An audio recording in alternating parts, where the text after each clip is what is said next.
एक पेड़ के नीचे एक मनुष्य बैठा हुआ था।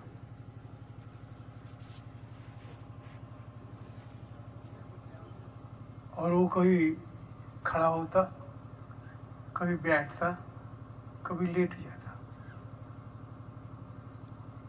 उस वृक्ष पर एक देवदूत रहता था। ये सब वो देख रहा था। ये व्यक्ति बार बार बैठ जा रहा है, थोड़ी देर बाद लेट जा रहा है, थोड़ी देर बाद फिर उठ बैठ जाता है, फिर थोड़ी देर खड़ा हो जाता है। तो देवदूत प्रकट होकर के उसने पूछा,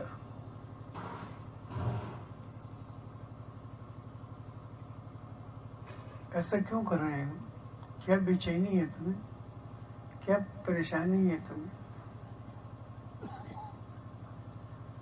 उसने कहा कि मुझे बहुत भूख लगी, भूख बर्दाश्त नहीं हो रही है।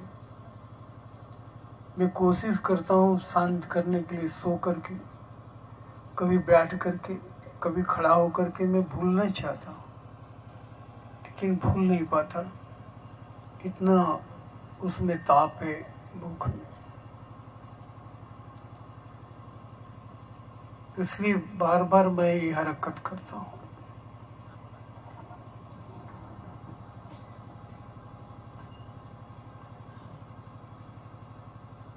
फिर उस देवदूत ने कहा, क्या तुम किसी मनुष्य के पास नहीं गए? वो भूख मिटा देता। किसी मनुष्य से कुछ मांगे नहीं, क्योंकि इसकी दवा तो मनुष्य के पास ही है।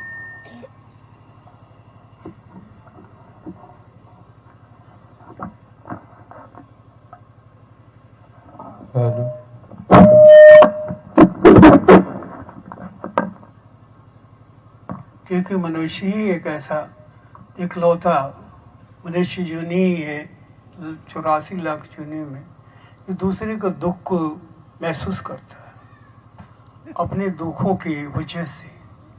जब वो दुखी होता है तो ऐसे ही महसूस करता है कि दूसरे को भी दुख होता होगा, दूसरे लोग परेशान होते होंगे। इसलिए मनुष्य ऐसा ज्ञानी, ऐसा अनुभवी जीव है, प्राणी है, जो हर किसी के दुख को अनुभव करता है और उसे दूर करता है।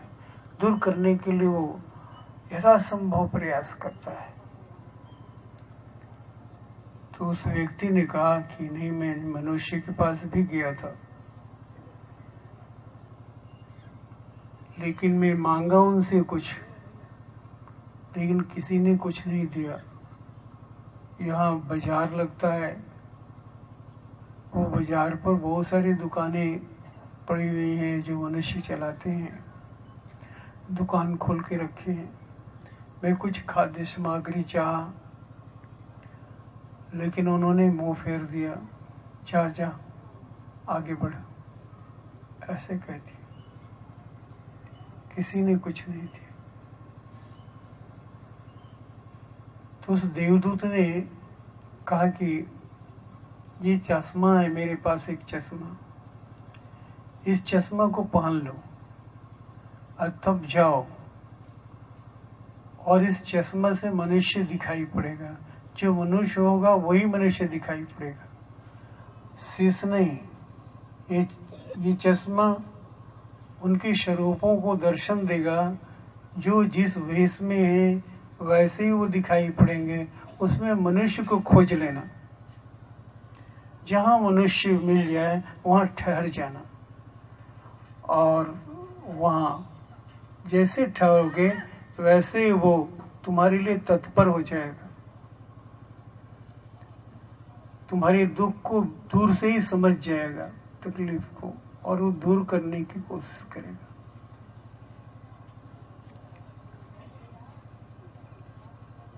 तो एक अच्छा रास्ता मिला। बड़ा संतोष हुआ कि इस बार तो कोई न कोई मनुष्य मिल ही जाएगा। चश्मा पहन लिया और चल दिए। वहां पर गया जहाँ पहले जा चुका था, जहाँ पर भिक्षाटन कर चुका था, जहाँ किसी ने कुछ दिया नहीं था, उन्हीं दुकानों पर, वैसे ही बाजारों में, वैसे ही लोगों से पहले भेंट किया। तो वो जैसे चश्मा लगाया और उन्हें देखा तो देख रहा है कि ये तो मनुष्य है ही नहीं, ये मनुष्य चेहरा है इसका, एक शरीर है इसका, लेकिन इसका मनुष्य तो है नहीं। ये बाहरी फोटो है मनुष्य का, लेकिन ये चश्मा तो बता रहा है कि कुछ और है।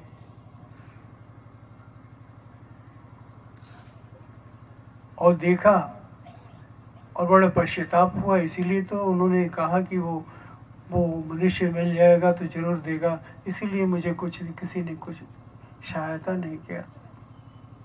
इसी तरह से सभी दुकानों पर जिस पर खाद्य पदार्थ था, बना हुआ था बाजार का, वो सभी के पास घूमा, लेकिन किसी के पास कोई भी उसमें मनुष्य नहीं दिखाई पड़ा। तो मांगा ही नहीं। वो तो देवदूत ने कहा था कि जहां मनुष्य दिखे वहीं खड़ा होना, और तुम्हें बोलने की जरूरत नहीं है। वो मनुष्य तुम्हारी शिकायत को दूर कर देगा, तुम्हारी आवश्यकता को पूरा कर देगा। और कोई नहीं कर सकता है। 84 लाख जुने में तुम्हारी कोई मदद कोई नहीं कर सकता। एक ही मनुष्य है, लेकिन मनुष्य को खोजना पड़ेगा, तुम्हें खोजना पड़ेगा। तो खोजते हुए पूरी जहां जहां वो मांगा था वहां शक्लें कुछ और ही थी, उनकी शक्लें कुछ और थी, कुछ किसी जानवर की थी, किसी कुत्ते की थी, किसी बिल्ली की थी, किसी सर्प की थी। वो भिन्न भिन्न जानवरों की वो शक्लें थी, वो दिखाई पड़ रही थी। तो वो देखता गया, चलता गया, देखता गया, चलता गया, देखता गया, चलता गया, आगे बढ़ता गया। अब वो थक रहा था, कहीं एक भी मनुष्य नहीं दिखे। पूरी बाजार, पूरी जगह में घूम लिया, बड़ी दूर चश्मा लगाया था। अब तो दूर से देख रहा था कि जहां मनुष्य की कहीं थोड़ी सी आकृति देखे वहीं जाएंगे, उधर नहीं जाएंगे, दूसरी तरफ नहीं चलेंगे, नजदीक जाकर देखने की कोशिश नहीं करेंगे, दूर से ही देखें। तो दूर से देख रहा था, दूर दूर तक कोई मनुष्य नहीं दिख रहा था।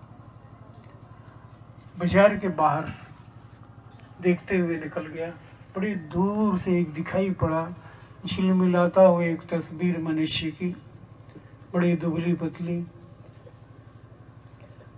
तो खुशी हुई, लेकिन तस्वीर को देख के लग रहा था कि ये मनुष्य क्या देगा हमें, ये तो अपने स्वयं ही बड़ा गरीब जैसा लग रहा है, बड़ा दुबला पतला मरकट जैसा, वो कोई बड़ी गरीबी को झेल रहा है, ऐसा देखने से लग रहा था। तो फिर भी कोशिश किया कि अभी तक लो तो ऐसी भी तस्वीर नहीं दिखी थी, कम से कम चलो नजदीक चलो। और नजदीक गया तो वहां एक मोची बैठा हुआ था, ये जूता सी रहा था।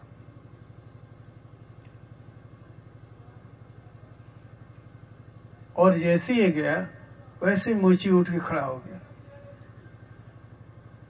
अरे भाई थोड़ा पानी पी लो, लगे है तुम भूख लगी है, तुम्हें बहुत परेशान हो भूख से, ऐसा उसने कहा। तो बड़ी खुशी हुई उसे कि ये जान गया मुझे, सचमुच देवदूत ने हमें जो बताया था वो सही, हमें कहने की जरूरत नहीं पड़ी, वो खुद ही खड़ा होकर तत्पर हो गया मेरी भूख मिटाने के लिए। और वो दौड़ा हुआ बाजार गया, अपना सारा काम छोड़ के, बोला कि यहीं पर तुम बैठो, मैं आ रहा हूँ। और बाजार जाकर के वो बने बनाए हुए जो दुकान पे थे, जलेबी थी, मिठाई थी, पूड़ी थी, वो इकट्ठा बांध करके ले गया। 2 जूते उसके, थोड़ी देर पहले 2 जूते उसके बिके थे, इसलिए पैसा था। और तुरंत लेकर के आया और उसे खिलाया। खाते जो शांति मिल रही थी, जो सुख मिल रहा था, वो खुद अनुभव कर रहा था, तृप्त हो रहा था उसके सुख को देख करके, उसकी शांति को देख करके खुद तृप्त हो रहा था, बड़ी आनंदित हो रहा था। क्योंकि शिवा का आनंद अद्भुत है ना, अद्भुत शिवा का आनंद है। सारा संसार का एक ही शब्द में कहा जाए कि संसार क्या है तो सेवक है। हम मनुष्य योनि में क्यों आए हैं तो सेवा करने के लिए। सत्संग का अंतिम अर्थ क्या है तो सेवा, ध्यान का अंतिम अर्थ क्या है तो सेवा, ईश्वर प्राप्ति का अंतिम अर्थ क्या है तो सेवा।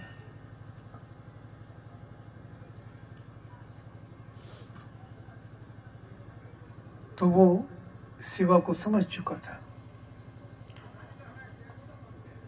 और वो तुरंत ले आया और खिलाया, और खाते समय जो सुख मिलता, जो तृप्ति मिलती है, जो उसके चेहरे पर दिख रहा था, और दिख करके वो प्रसन्न हो रहा था, खुश हो रहा था, उसके अंदर में गुदगुदी बन रही थी, आनंदित हो रहा था।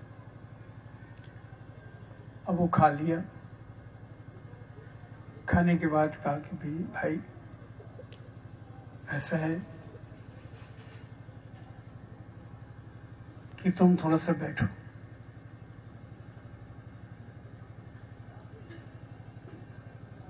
कल के लिए भी मैं तुमसे थोड़ा जुगाड़ कर देता हूं।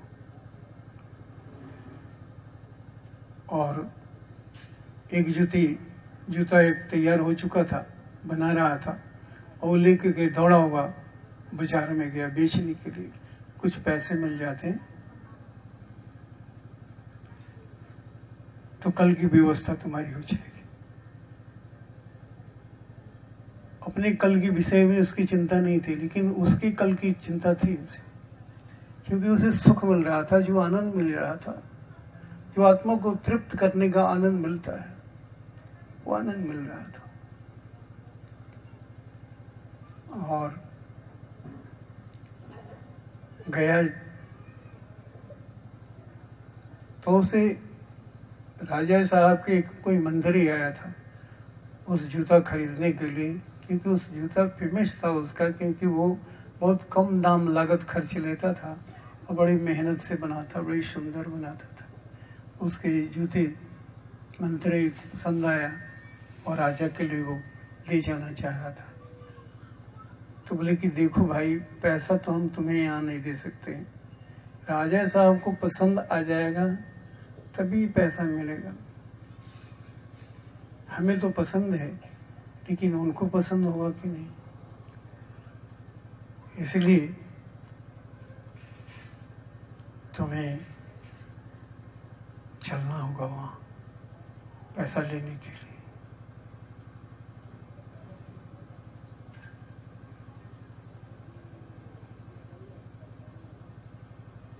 बोले ठीक है। विवश है, इसलिए कि राजा साहब का बात है, वो कौन ना कहे कि ये जरूरी है, बहुत जल्दबाजी में है। और वो आया दुकान पर, उसने कहा कि वो मुसाफिर को बैठाया था, उसको बोला कि एक काम कीजिए, आप इनके साथ चले जाइए और मैं अपनी दुकान पर चला रहा हूँ और आप चले जाइए, ये मंत्री जी हैं और इनको लेके चले जाइए, वहाँ पैसा राजा साहब देंगे, पसंद आ जाएगा तब देंगे, वो पैसा लेके आएंगे।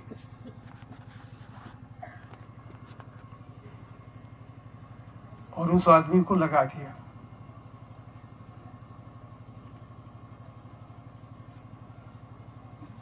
और वो आदमी उसके साथ में, मंत्री के साथ में राज दरबार में गया। जूता पसंद आ गया राजा को, उसने रख लिया और पैसा देने के लिए बोले कि बुलाओ उस आदमी को जिसको पैसा देना है।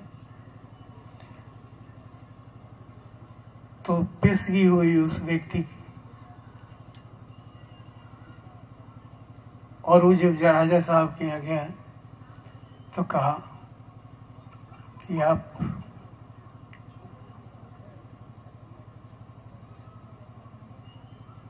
ये कहाँ से लिए है? क्या आपको देखने से लग रहा है कि आप ब्राह्मण हो? लेकिन भीख भी मांगने गया था एक मोची के पास, क्या और कोई आदमी नहीं मिला था? तो उस व्यक्ति ने कहा कि नहीं, कोई आदमी नहीं मिला था। मेरे पास चले आते, राज दरबार में चले आते।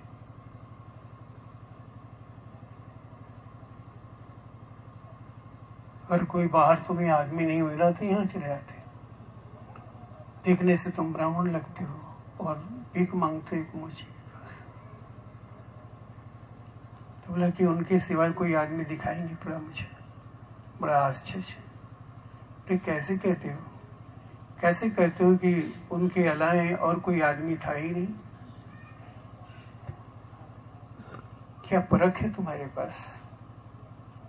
तो उन्होंने कहा ये चश्मा,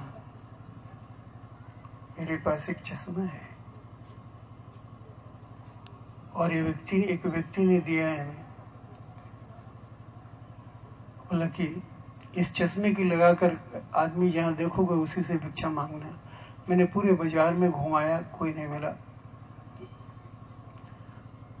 यही एक आदमी, पूरे बाजार भर में एक आदमी यही मिला जो मनुष्य की शकल दिखाई पड़ा इस चश्मे में।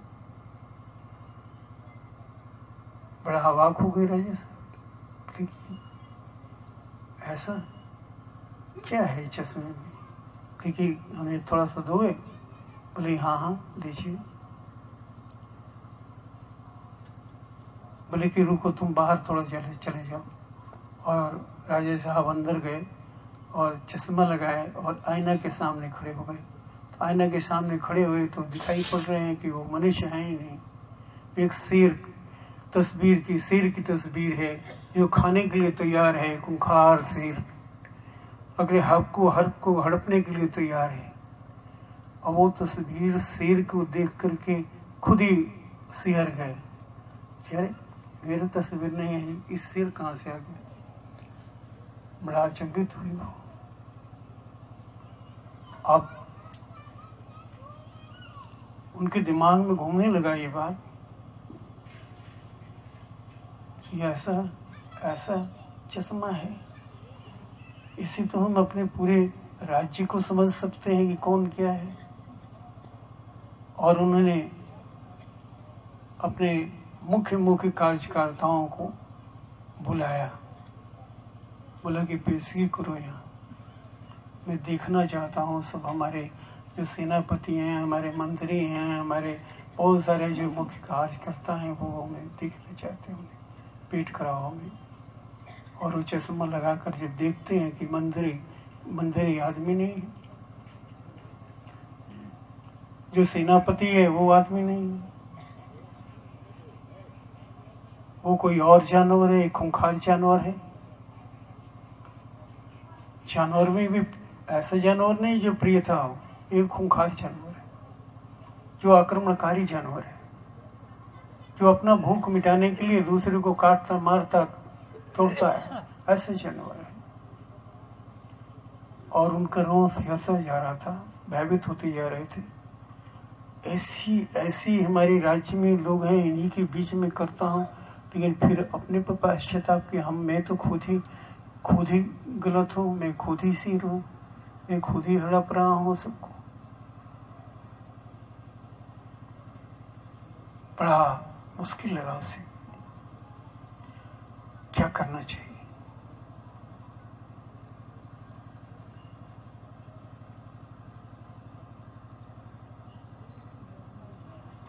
अब कोई ऐसा व्यक्ति नहीं उनके राज्य में। तो फिर उनकी नजर गई कि राज्य मंदिर पर राज पुरोहित हैं, जो पंडित जी हैं, पूजा कराते हैं, वो थोड़ा उन्हें देखें कि वो क्या है। वो तो जरूर आदमी होंगे, कोई तो मेरे राज्य में आदमी होगा, मनुष्य होगा। तो पुरोहित जी को बुलाया। खबर गया राजा का, पुरोहित जी को बुला उठे। पुरोहित जी आए।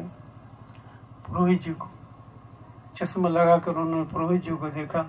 तो वो भी पुरोहित नहीं, वो भी आदमी नहीं,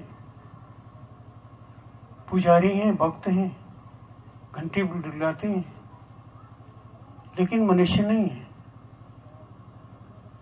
मनुष्यता की खोल है केवल।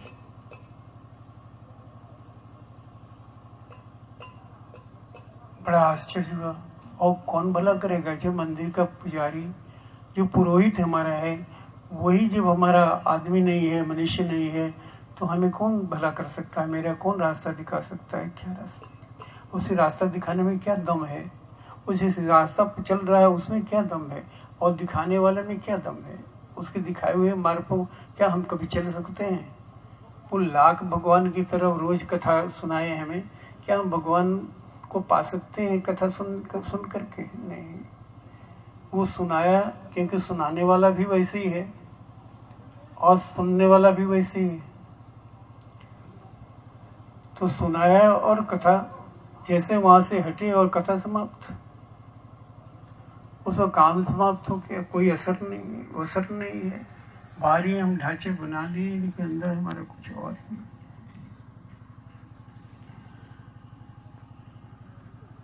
अब बड़ा पश्चाताप हुआ कि ऐसे आदमी को मैंने क्या क्या शब्द बोल दिया, कह दिया, मगर जाने हुए मैंने कितना अपमान कर दिया उस व्यक्ति को।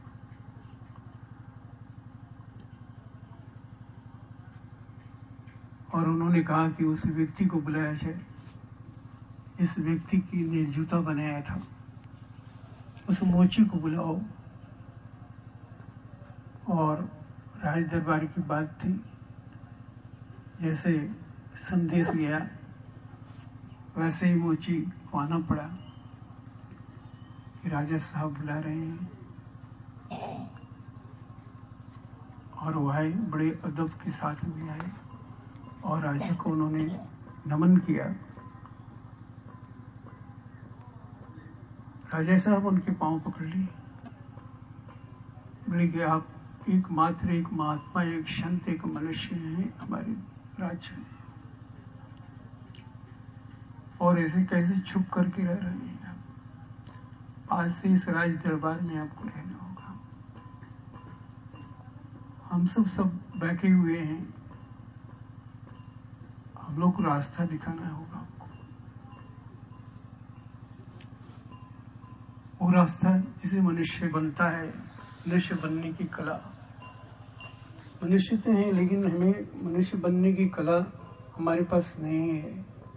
नहीं होने की वजह से मनुष्य मन हमारे काम, क्रोध, लोभ, मोह, मद, ये तीनों लेकर के मन बाहर निकल गया है और ईश जो रह गया है। मनुष्य का मतलब होता है मन जो ईश।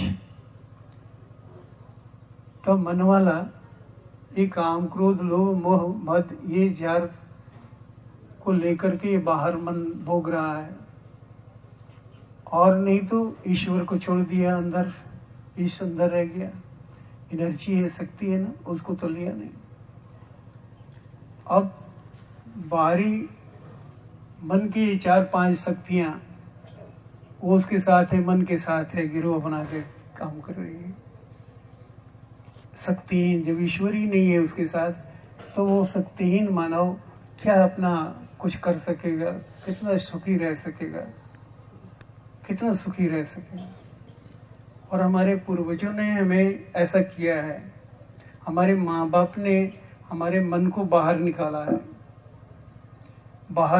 है, जानबूझ के निकाला है, इसलिए कि हमें विकसित होना है। विकसित करने के लिए, मनुष्य बनाने के लिए ये कला है कि पहले उसे बाहर निकाल दो, मन को बाहर निकाल दो। मन को याद दिलाओ कि ये तुम्हारे पापा है, तुम्हारे भैया है, तेरे मम्मी है, ये तेरी मिठाई है, तेरा भूख है, ये तेरे कलम है, तेरा घर है, ये तेरे मामा है, तेरी चाची है। इन रिश्तों के लपेट करके मन को लपेटो और बाहर निकाल दो, क्योंकि यही एक तरीका है मनुष्य बनने का कि पहले बाहर निकले।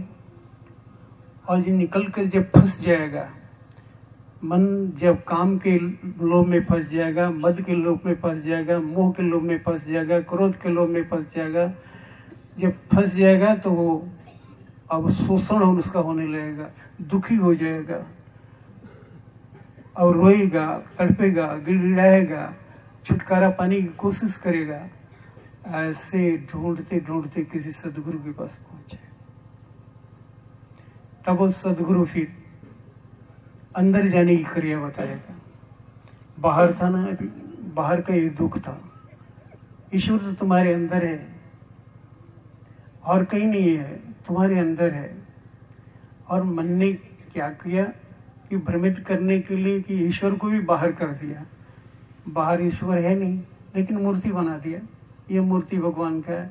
अब अंदर जाने की क्या जरूरत है, बाहर ही भगवान है ना। देखो ये शिव जी हैं, ये विष्णु जी हैं, ये आपके ये सब भगवान, ब्रह्मा विष्णु सब महेश, यहाँ अंदर जाने की क्या जरूरत है। तुम मूर्ख होने हो, आंख बंद कर रहे हो, अंदर जा रहे हो, इतना परिश्रम कर रहे हो। आराम से इन मूर्तियों को हवन करो, जप करो, पूजा करो, बस बात खत्म हो गई। तुम्हारा भक्त, तुम बाहर हो तो तुम्हारा भगवान भी बाहर है। तुम बाहर हो करके इतने कमजोर हो तो तेरा भगवान भी तो उतना ही कमजोर होगा। बाहर के भगवान उतना ही कमजोर है। कमजोर कमजोर को सुख नहीं दे सकता है, कमजोर कमजोर को कोई दान नहीं दे सकता है, कमजोर कमजोर भिखारी को कोई सहायता नहीं कर सकता है। याद रखो, तो हमारे पूर्वजों ने ऐसा किया। वो बचपन में जब 2 वर्ष के थे तभी से मन को बाहर करने लगा। ये देखो तेरी मम्मी है, ये तेरी मम्मी है, मम्मी बहुत प्यार दे रही है, आकर्षित कर रही है, ये पपाया आकर्षित कर रहे हैं, मिठाई है, देखो चस्का लगा मिठाई खाने का, मीठा लगा, अब मिठाई की तरफ दौड़ा। इस तरह से मन को बाहर निकालने में बहुत सारे बचपन में हमें कार्य किए गए हैं, ताकि मन बाहर हो जाए, अंदर से एकदम हट जाए। अंदर से कट गया, अब कट गया, कुछ दिन तो बड़े अच्छा लगा, लेकिन अब व्यथित होने लगा मन बाहर होने से, कि दुखी होने लगा। लोग शोषण करने लगे, उसको सताने लगे। अब कहाँ जाए, बाहरी भगवान के पास फरियाद कर रहा है तो बाहर में खुद ही भगवान कमजोर है, वो क्या करेगा। इसलिए इकलौती जो नहीं है, कर्म करने के लिए है, इसी राज को जानने के लिए, इसी रहस्य को जानने के लिए इकलौती जो नहीं है, ये केवल कर्म करने, केवल कर्म करने। कर्म वो नहीं है जो आप नौकरी कर रहे हैं, पैसा कर रहे हैं, या पैसा इकट्ठे कर रहे हैं खाने के लिए और यही कर्म है, पढ़ रहे हैं यही कर्म है। नहीं, कर्म वो है जो गुरु देता है। गुरु तुम्हें बाहर से अंदर जाने की जो क्रिया देता है, कर्म कराता है, इसका बोध करता है, वो कर्म है, वो कर्म है। गीता में ऐसा ही कहा गया है, भगवान कृष्ण ने भी यही कहा कि वही कर्म है, दूसरा कोई कर्म नहीं है। जो कर रहे हो वो कर्म नहीं है। कर्म सत्य को बोध करने के लिए, सत्य को बोध तब होगा जब हमारा सत्य अंदर है, और हम भी अंदर में जाएंगे। जब हम अंदर में जाएंगे, अंदर में ठहरेंगे, उसका आनंद, उसका स्वाद जब मिलेगा, तब वो वही कर्म होगा, वही कर्म होगा, ऐसे नहीं। और सत्संग इसी के बोध देता है, सत्संग इसी की क्रिया बताता है, सत्संग इसी का परिचय देता है। क्योंकि बगैर ध्यान किए हुए आप मन को, यानी स्वयं को गला नहीं सकते हैं। स्वयं मैं बन गया। अब मैं बन गया तो मैं किससे बना, तो काम से, क्रोध से, लोभ से, मोह से, मद से, ही मैं बना। अभी जैसे जैसे ये ध्यान के द्वारा गलते जाता है, वैसे वैसे हमें बोध होने लगता है, हम अंदर में जाने लगते हैं। जब मैं जिस दिन गल जाता है, मिट जाता है, तब हमें होना क्या है क्या, तो काम, क्रोध, लोभ, मोह, मद, यही में कोई होंगे, 1 होंगे, 2 होंगे, कोई 3 है, कोई 4 है, कोई 1 है, लेकिन है सब उतने ही में हमारा मैं है। और होना क्या है, तो हर आन हंसी, हर आन खुशी, हर वक्त मेरी है बाबा। साधु जब मस्त फकीर हुआ तो क्या दिलगिरी है बाबा। साधु जो साधना करता है साधु कहते हैं। तो साधु जो मस्त फकीर हुआ, मस्त मतलब मैं का गल जाना, मैं का अस्त हो जाना, जहाँ मैं का नहीं रहना, जब मैं नहीं रहेगा तो विचार किसके पास होंगे? मैं रहा ही नहीं तो गल गया तो शून्य हो गया, शून्य हो गया, स्थिर हो गया, अंदर में बैठ के। वही तो जाना है, यही तो बोध करना है। इसी बोध करने के लिए तो हम सत्संग में हैं, इसी बोध करने रामायण गीता पढ़ते हैं, इसी बोध करने के लिए जगत और त्योहार मनाते हैं, इसी बोध के लिए। लेकिन इसमें कुछ भी नहीं है, बाहरी कर्मों में कुछ है ही नहीं है। लेकिन रोजमर्रा की चीज समझ के सोचते हैं कि कुछ मिल जाएगा। मेहनत क्या पड़ रहा है? बाहरी मेहनत को तो हम कुछ समझते नहीं ना। मेहनत तो अंदर में जाने में जो पड़ता है वो बहुत ही बड़ा मेहनत है, और इससे हम अधिकतर भागते हैं। भेष बना करके बाहर ही रह जाना चाहते हैं, लेकिन अंदर नहीं जाना चाहते हैं, भड़कते हैं, क्योंकि मेहनत है। मैं को गलाना इतना आसान काम नहीं है, लेकिन आप बार बार प्रयास करते रहिएगा तो निसंदेह ऐसी कोई चीज नहीं है मनुष्य उपलब्ध न कर ले।